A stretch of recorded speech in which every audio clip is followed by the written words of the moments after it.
부쌤의 거꾸로 한국사 시즌2 그 25번째 시간입니다.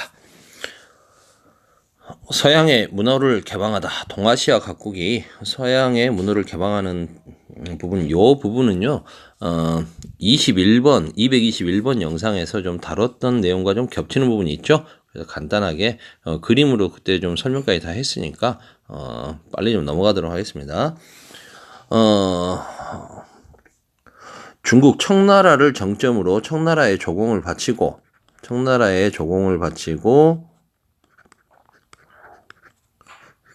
그 다음에 회사품을 받는, 조선뿐만 아니라 다른 나라를 또 그렇게 했습니다. 이런 것을 뭐라고 합니까? 조공무역이라고 하죠. 조공을 통해서 중국과 다른 나라와 무역을 하던, 조공무역 중심으로 무역을 하던 동아시아에 서구 열강이 통상 압력을 가합니다. 자유롭게 무역하자 이거죠. 아편 전쟁을 계기로 이제 청나라가 문호를 개방하게 되는데, 난징 조약을 체결을 해서 이제 난징, 상하이 등 이렇게 항구 5개를 열어주지 않습니까? 이게 바로 이제 근대적인 불평등 조약, 최초로 동아시아가 맺게 되는 근대적인 불평등 조약이죠. 요즘 시끄러운 홍콩이 이때 이제 영국에게 넘어가게 됩니다. 그 뒤에 이제 후먼 조약이라는 걸 체결해서 영사 재판권, 최애국 대우 이런 것들도 좀 자주권을 침해하는 거죠. 이런 것들도 보장을 해주게 되고요. 하지만 1차 아편전쟁 결과 막대한 돈을 벌 수 있을 거라고 생각했던 영국은 의외로 그렇지 못하게 되자 영국 국기를 이제 뭐 청나라가 모욕했다라는 사건을 좀 에로우 사건이라는 건데요. 뭐 자세하게 설명할 수는 없고요. 이런 것들을 빌미로 해서 청하고 또 한판 전쟁을 펼치게 되는 거죠. 무역을 좀 더 확대하고 싶은 겁니다. 무역 개방을 좀 더 확대시키고 싶었던 건데, 영국이 이렇게 재미를 보자 여기에 이제 프랑스가 함께 손잡고 친구야 같이 가자 같이 쳐들어온 거죠. 그래서 결국 베이징 조약을 베이징까지 점령을 하게 되고요. 그리고 항구를 더 북쪽으로 추가적으로 개항을 해주게 되고, 그 다음에 프랑스는 늘 천주교 가지고 깔짝깔짝거리지 않습니까? 천주교 포교를 허용하게 됩니다. 그리고 이 2차 아편전쟁을 중재하는 과정에서 앞서 나왔지만 러시아가 이걸 중재하고 그 대가로 연해주를 넘겨받습니다. 그 바람에 조선과 국교를 맞닥뜨리게 되고, 흥선대원군이 러시아의 남하를 두려워하게 되는, 걱정하게 되는 이런 상황 앞에 다 했고요.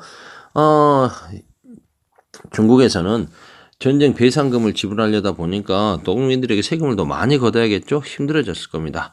광둥 지역이 원래는 조공무역 하기 전에 공행무역 하던 시절에, 조공무역 하면서 공행무역 하던 시절에는 나름대로 발전했었는데, 이제 얘들이 직접적으로 무역을 하게 되니까 광둥 지역에서만 무역을 하는 게 아니고 다른 지역으로 이제 추가적으로 개항된 항구로 가버리지 않습니까? 북쪽으로 올라가게 되니까 광둥 지역도 침체돼요.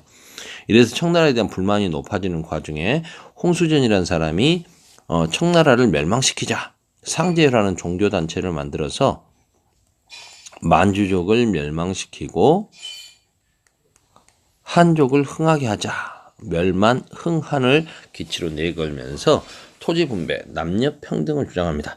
우리나라의 동학농민운동과 많이 비교되는 태평천국운동이 일어나게 되는 거죠. 이 태평천국운동 인기가 굉장히 높아가지고요. 태평천국이 그래서 굉장히 남쪽부터 북쪽으로 막 진격해 옵니다. 그러자 이제 중국번 니홍장 같은 이런 한인 관료들이 향용이라고 하는 향촌의 의용군이죠.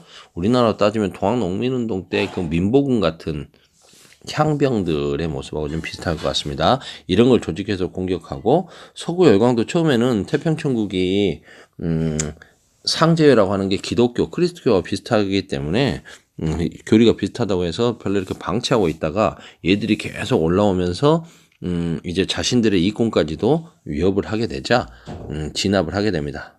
결국 태평천국 운동은 내부 분열과 향용, 서구 열강의 진압 등으로 인해서 실패하게 되죠.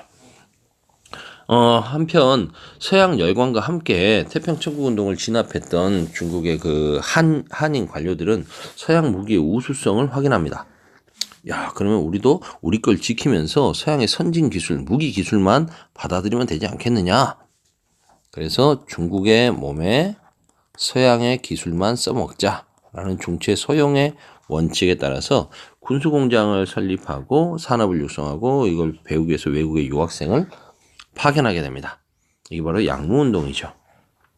하지만 근본적인 개혁 없이 기술만 도입하고 이 관리들의 자신들의 이권을 위한 부당한 경영 개입, 그리고 특정 지역, 아무래도 이 자신들의 근거지 중심으로 개발을 하다 보니까 비효율적으로 운영이 됐던 거죠. 태평천국운동과 양무운동, 특히 이 양무운동은 좀 기억해 둬야 될 것 같습니다. 일본의 개항. 일본은 앞서 말씀드렸듯이 미국의 군사적 압력에 의해서 미일 화친조약을 맺고 그 뒤에 이제 미일 수호 통상조약을 체결하면서 여러 가지 특혜를 넘겨주게 됩니다. 이러한 막부의 굴욕적인 외교를 비판하는 운동이 일어나게 되죠. 그게 바로 막부를 비판하기 위해서 이제 명분을 새로 세운 게 왕을 지키고 서양 오랑캐들을 몰아내자는 존왕양이 운동. 왕을 존중하고 막부 대신에 양이 서양 오랑캐 등을 이제 타도하자.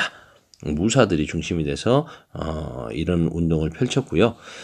이렇게 해서 이제 새 정부가 세워지는데 얘들은 오히려 그 과정에서 서구 열강이 얼마나 센지도 확인하게 됩니다. 그래서 오히려 더 적극적인 근대화를 추진하게 되죠. 그게 바로 부국강병과 문명 교화를 표방한 메이지 정부의 정치개혁 메이지 유신입니다.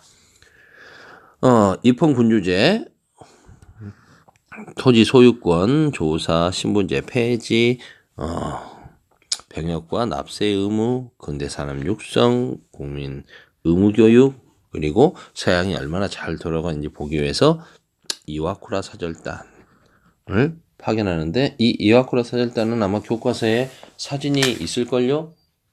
거기 교과서 사진 보면 이 사람이 이제 일본의 전통 의상을 입고 서구 열강들의 나라들을 보러 갔다가 돌아올 때는 일본식 상투도 자르고 돌아오죠. 그 모습이 이제 단적으로 적극적인 개화 정책을 펼치겠다는 의지를 표현하기도 합니다. 이때 따라갔던 젊은 지식인 중에서 바로 나중에 우리나라 침략의 원흉이 되는 이토 히로부미도 있는 겁니다.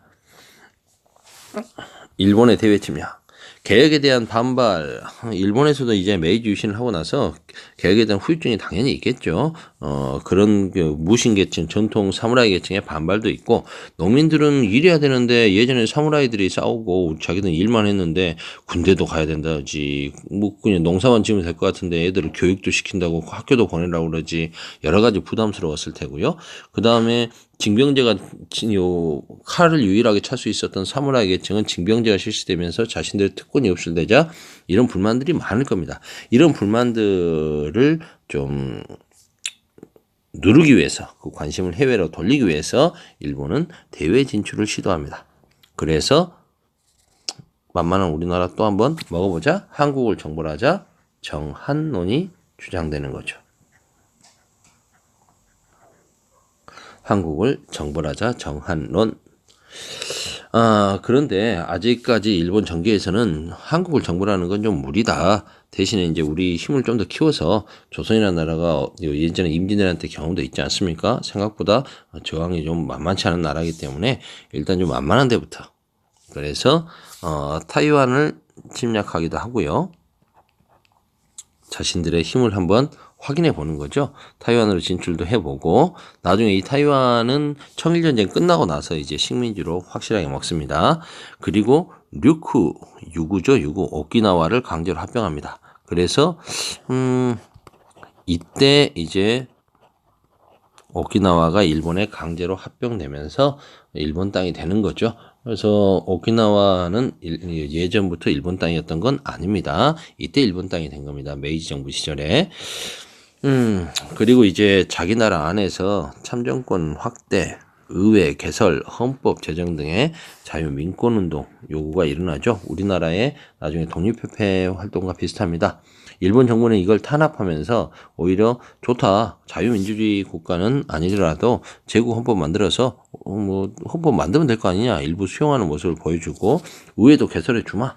근데 이제 입헌 군주국으로서의 모습을 보여주는 거죠. 이렇게 진행이 됩니다. 이 부분은 중요한 게 아니었는데 벌써 이거만 하는데 10분이 가버렸어요. 아이 참나 죽겠네. 어떡하죠? 그러면은 불평등 조약을 체결하고 개항하다 이 내용부터 개화정책 추진까지 내용이 좀 꽤 되는데 요 부분을 뭐 5분 안에 할 수는 없을 것 같아요. 요건 다음 시간에 묶어서 하도록 하겠습니다. 여기까지.